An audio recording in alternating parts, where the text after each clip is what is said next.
Success is not something that shows up just because you work hard, or because you wish for it, or because the calendar flips to a new year. Success is something that's attracted by the kind of person you become. And that principle changed everything for me. You see, I used to think success was out there, some prize I had to chase down, wrestle to the ground, and drag back home. But I was wrong. Success isn't pursued, it's attracted, and it's attracted by the person you are becoming. When I was younger, I chased opportunities, I chased people, I chased money, and all I got in return was exhaustion. Then I realized something. The reason I wasn't getting the results I wanted wasn't because the world was unfair. It was because I wasn't yet the kind of person who could sustain those results. If someone had handed me $1 million back then, I would have lost it. Not because the money was bad, but because I didn't have the mindset, the habits, or the structure to hold on to it. You attract what you're ready for. You attract what you can handle. So if you want more success, don't run fast or build deeper. Don't beg for bigger results. Grow into someone who earns them. That means working harder on yourself than you do on your job. It means developing character, building discipline, strengthening your values. Because who you are is what shows up in your work, your relationships, your finances, your reputation. Now, this doesn't mean you stop setting goals, but it does mean that you focus more on the process than the prize. You don't rise to the level of your dreams, you fall to the level of your habits. And your habits are shaped by who you are becoming. That's why success isn't an event, it's a reflection. It mirrors back the time, effort, and integrity you've been depositing in the quiet, unseen hours of your life. And here's the truth. Becoming the kind of person who attracts success isn't glamorous. It's not flashy. It's not going to win you applause right away. It's about showing up when no one's watching. It's about being honest when it would be easier to cut corners. It's about keeping your word even when it's inconvenient. These small things done consistently become who you are. And that's what the world responds to. I used to think opportunities were rare, but they're not. What's rare is the person who's ready for them. The door you're hoping will open is probably already there. The question is, are you the kind of person who can walk through it and stay on the other side? If not, no problem. Just keep working, keep growing, keep becoming. The more you invest in yourself, the more the world begins to open up for you. This mindset puts you in the driver's seat. You're no longer a victim of the economy, your boss, or your past. You realize that the most valuable asset you have is not your resume or your connections. It's your ability to grow, to adapt, to take ownership of your development. That's where your future lives. Not in chance, but in change. Success doesn't need to be chased when you're the kind of person it can't ignore. When you become someone of value, someone with discipline, consistency, purpose, opportunities start showing up, people start listening, and doors start opening that you didn't even know existed, not because you forced them open, but because you became the person who belongs on the other side. Discipline is the bridge between what you want and what you'll actually get. It's not talent, it's not luck, and it's not how much you know. It's whether or not you can keep doing what needs to be done long after the mood you started with has faded. That's what separates people who succeed from those who only talk about it. Everyone wants something, more money, better health, stronger relationships, but not everyone is willing to do what it takes day in and day out. And discipline is that difference maker. You can write down the most beautiful goals in the world, hang them on your wall, put them on your mirror, look at them every morning. But if you don't have the discipline to take action when it's boring, uncomfortable, or inconvenient, those goals are nothing more than wishful thinking. And I'm not saying that to be harsh, I'm saying it because I lived it. I had the vision. I had the ambition.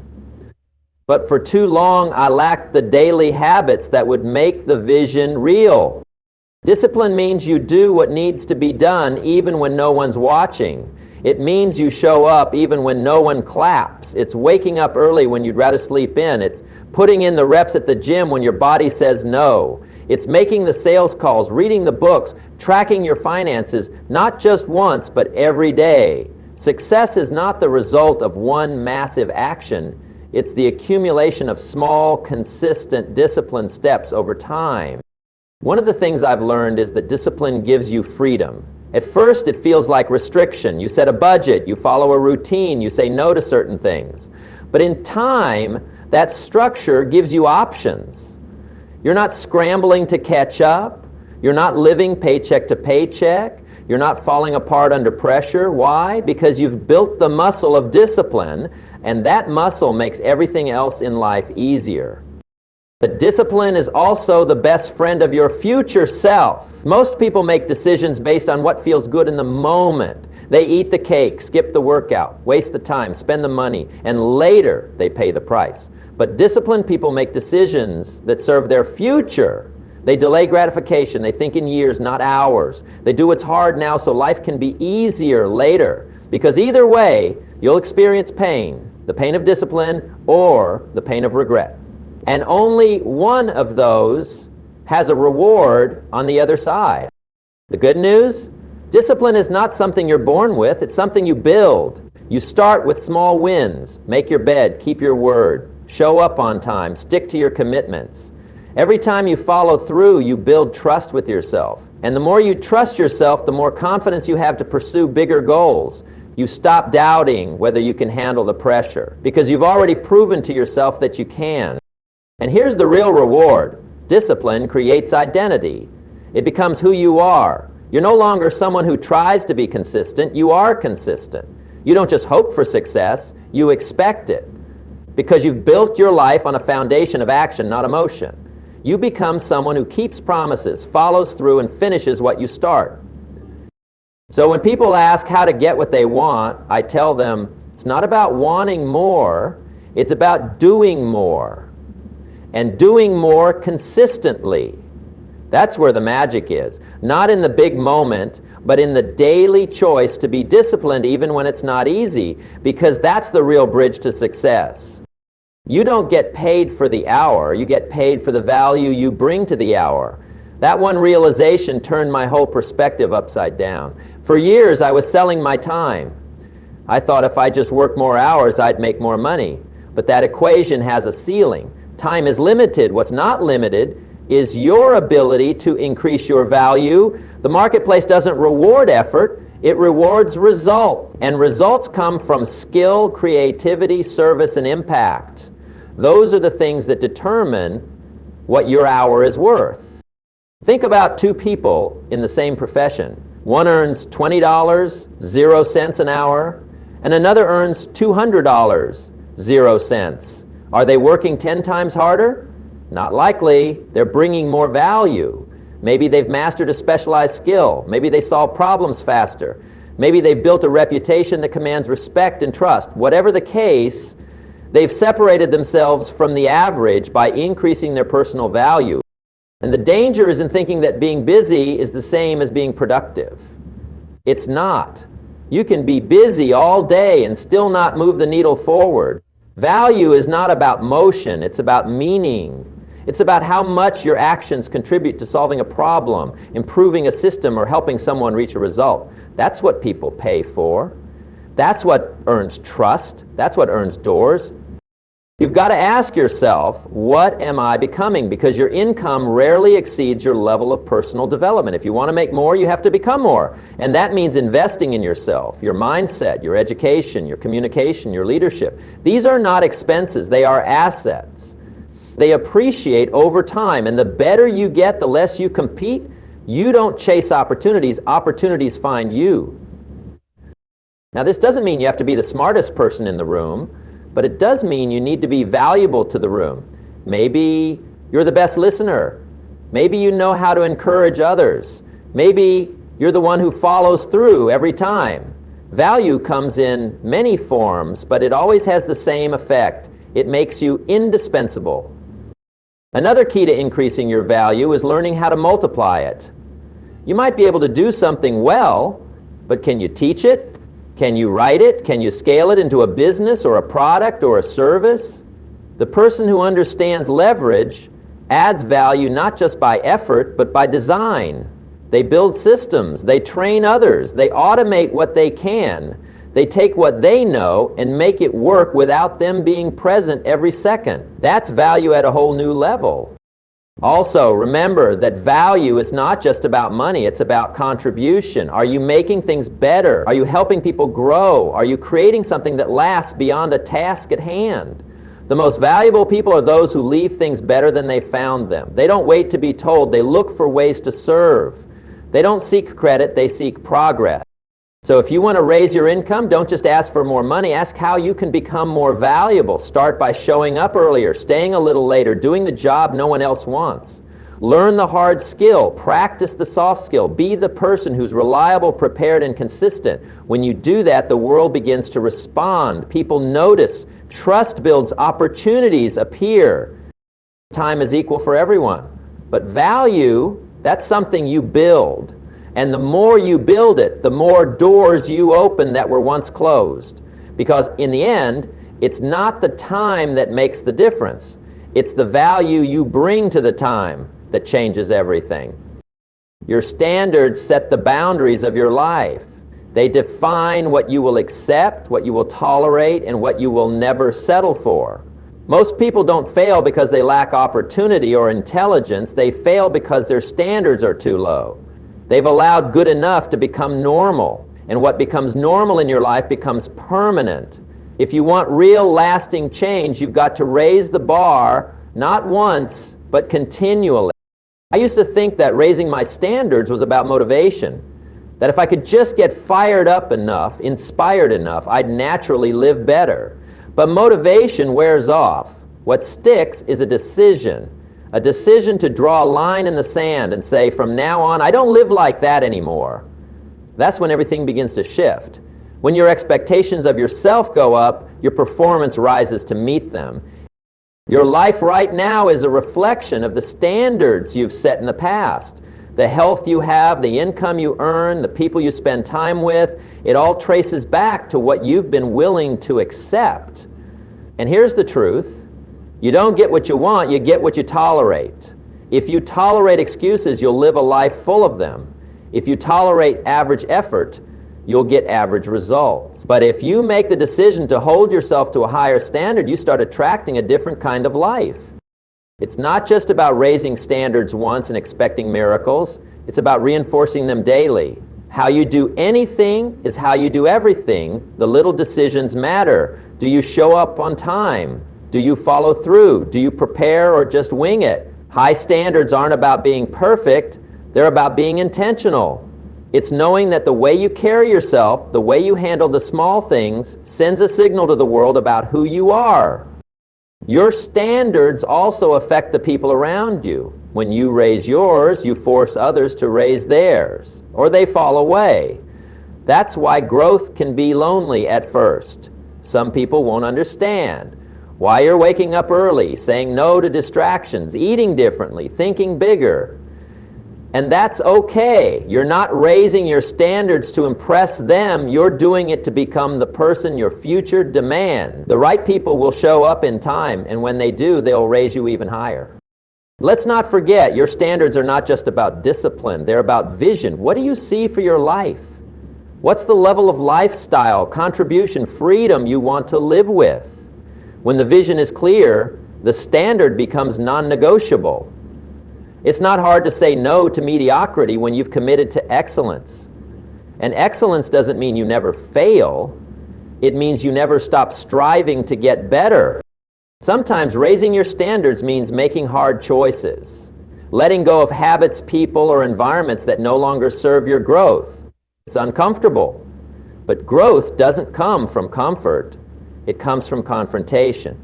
When you confront where you've been coasting and decide that from now on, this is the new level, you force your brain, your behavior, and your belief system to adapt. That's how lives change. Not with massive overnight revolutions, but with consistent internal revolutions, where you raise your standards quietly and then start living in alignment with them day by day. And one day you wake up and realize that everything looks different, not because the world changed, but because you did. And that change began with a single firm decision to raise the standard and never go back. Who you spend time with is who you become. It's not a poetic idea, it's a practical truth. Your environment shapes your habits, your thinking, your vocabulary, your expectations, and ultimately your identity. You can have the greatest goals in the world, but if you surround yourself with people who are constantly negative, unmotivated, and small-minded, you'll start shrinking just to fit in. And that's the slow death of potential. When you lower your standard to keep pace with average.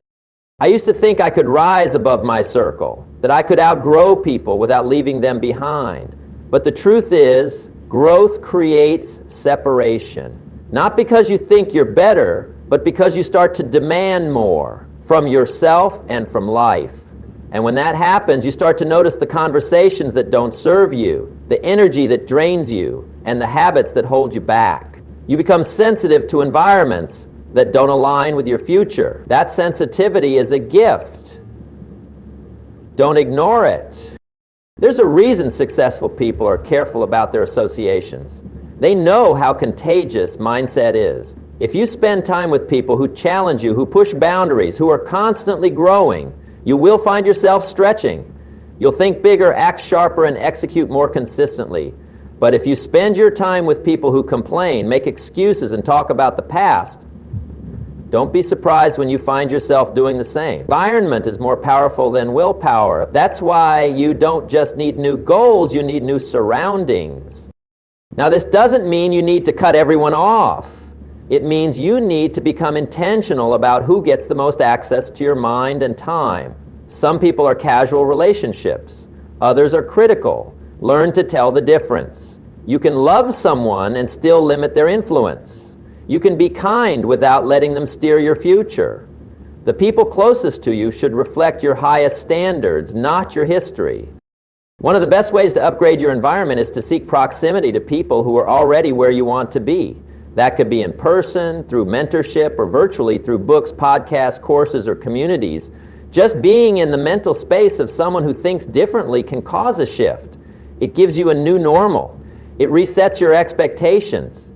And it reminds you that what you want isn't just possible, it's being done. The right associations won't just challenge you, they'll also protect your momentum, because let's face it, growth is hard. There will be days when you want to quit.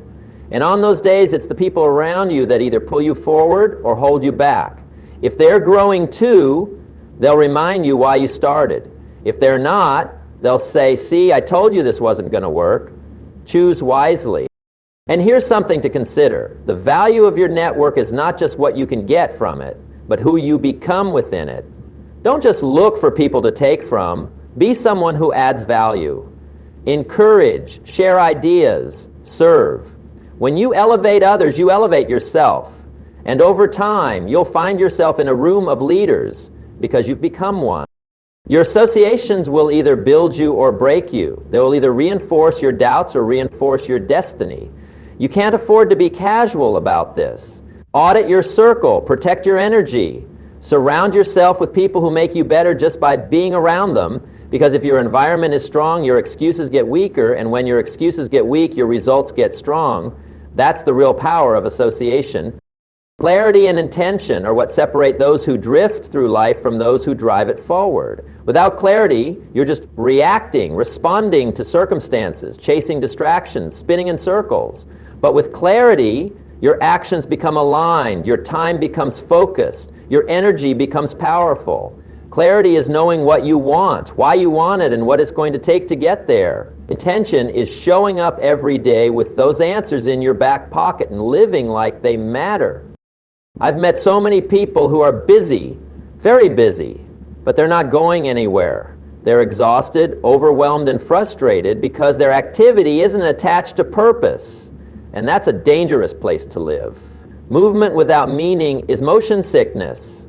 You feel like you're doing a lot, but you're not progressing. That's why you've got to stop and ask, what am I really working toward? What's the outcome I want? And why is it worth the fight? When you're clear about your direction, distractions lose their power. You don't get pulled into every opportunity or drama or shiny object. You have a filter. You can say no, not because you're arrogant, but because you're focused. That's what clarity does. It simplifies your life. It tells you what to ignore, and it amplifies what matters most. And when you combine that clarity with daily intention, you become unstoppable. Intention is more than just setting a goal. It's deciding how you will live today so that goal becomes inevitable. It's waking up and asking, what's the most important thing I can do today to move forward? It's not about checking boxes. It's about executing what aligns with your vision. Every action becomes a step in the right direction. Not just busyness, but progress. Now, don't wait for perfect clarity to begin. Begin, and clarity will sharpen. As you take action, you learn what works and what doesn't. You course correct, you refine.